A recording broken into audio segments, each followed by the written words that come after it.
بګرام ولسوالۍ امنیه قومندان زمری نصري دغه پیښه تاییدوي او وایي چې نن سهار د بګرام په هوایي ډګر د ناپېژند ځای څخه 8 توغندي ویشتل شوي دي.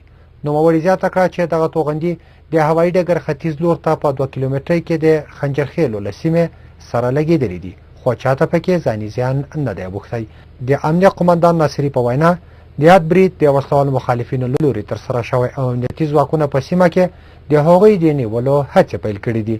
هوایي ډګر ته نږدې یو تن اوسېدونکی په سیمه کې خبریالانو ته ویلي سهار وختي 5 بجې وې چې د 2 راکټونو غږونه یې واورېدل. نوموړي زیاته کړه چې د مرګ ژوبلې په اړه معلومات نه لري. بل لور ته د وسلوالو طالبانو ویان ادعا کړې بهرنیو ځواکونو ته مرګ ژوبله او مالي زیانونه اړولي دي. نوموړی زیاتوي چې د بګرام پر هوایي ډګر نن سهار 10 بجې توغندي ویشتلې دي. د بګرام هوایي ډګر چې د بهرنیو ځواکونو له مهمو نظامي مرکزونو څخه شمیرل کیږي په روان کال کې 2 ځله تر توغندیو بریدونو لاندې راغلی دی. د کندهار ولایت په 2 لویدیځو ولسوالیو کې د چاڼیزو عملیاتو پر مهال د وسلوالو مخالفینو 2 تنه قومندانان له خپلو 3 تنو ملګرو سره یو ځای نیول شوي دي.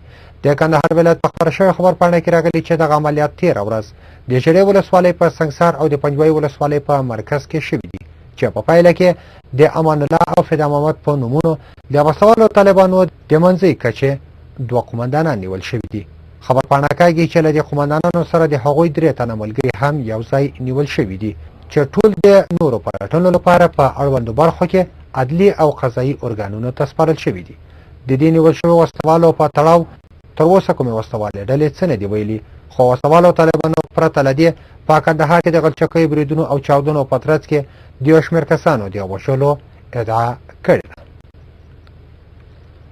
د لغمان ولایت چارواکي وایي چې د الینګار ولسوالۍ له ساندرا پورته د کدو کلا په سیمه کې د بهرنیو ځواکونو په یو ټانک چې مهترلام ته په لاره و د سړک د غاړې ماین پرې چاودېدلی، چې د مرګ ژوبلې په اړه معلومات نشته.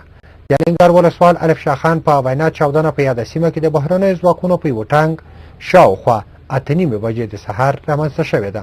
د لغمان ولایت امنیه قومندانۍ له پیښې ناخبري ښیي او وایي چې لا تر دې دمه دوی ته په دې اړه کوم راپورټ نه دی رارسېدلی. الینګار هغه ولسوالۍ ده چې ډېری وختونه ترې د ناامنیو د پیښو خبرونه خپریږي. تر دې دمه د یادې چاودنې مسؤلیت کومې وسلوالې ډلې پر غاړه نه دی اخیستی. د میدان وردګو له مرکزي محبسه څخه 3 بندیان نن په تېښته بریالي شول. د دغه ولایت امنیه قومندان مل پاسوال عبدالقیوم باقیزوی وویل چې نن سهار شاوخوا 7 بجې 5 بندیانو د محبس له عمومي دروازې څخه د تېښتې هڅه وکړه، چې 3 تنه په تېښته بریالي شوي، خو 2 نور امنیتي ځواکونو نیولي دي. هغه زیاته کړه چې دغو بندیانو نه کوم دیوال سوری کړی او نه په دې پیښه کې د حکومت د وسلوالو مخالفینو لاس و، خو دغه بندیان د محبس له دروازې په تېښته بریالي شوي دي.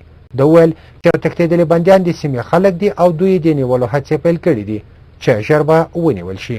باقیزوی زیاتوي چې د پیښې د رامنځته کېدو د عواملو په اړه هم څېړنې پیل شوي او ډېر ژر به هغه کسان ونیسي چې په دغه پیښه کې لاس لري. امنیه قومندان د بندیانو د جرمونو د دوسیې په اړه څه ونه ویل، خو یو بلې حکومتي سرچینې د نوم د نه ښودلو په شرط ویلي دي چې 15 تنو بندیانو د تېښتې هڅه کړې وه، چې 4 په تېښته بریالي شوي او یو د پولیسو له لورې بیرته نیول شوی دی. د پښتو تلویزیون قدرمنو لیدونکو دا و د دې مهال وروستي خبرونه. له پاملرنې مو مننه. تر راتلونکي ګړی مو په لوی او بخښونکي خدای سپارم.